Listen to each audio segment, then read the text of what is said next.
capitalino dio a conocer la detención de un responsable de obra de uno de los edificios que lamentablemente colapsó tras el pasado sismo. La Procuraduría General de Justicia de la Ciudad de México cumplimentó la primer orden de aprehensión a propietario de edificio colapsado por el sismo del pasado 19 de septiembre. Se trata del inmueble ubicado en la calle de Zapata 56, delegación Benito Juárez, el cual se derrumbó con el sismo, causando 2 fallecimientos. Así lo explicó el procurador Edmundo Garrido Osorio durante el corte informativo que brindó el jefe de gobierno la mañana del jueves.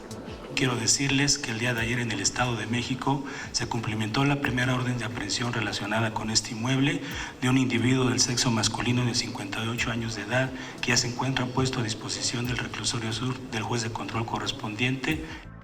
Detalló que se trata de una persona moral acreditada como dueño del inmueble y con relación a este mismo edificio se tienen otros 2 mandamientos judiciales pendientes por cumplimentar.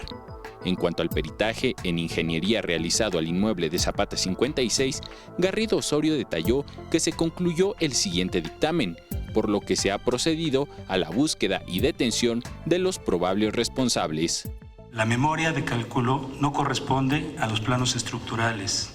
Cimentación no corresponde a lo asentado en el estudio de mecánica de suelo. No cuenta con aceros y dimensiones para soportar la edificación, no cuenta con la constancia de seguridad estructural. Esto es la conclusión que dio el perito en ingeniería forense. Enrique Muñiz, 21 Noticias.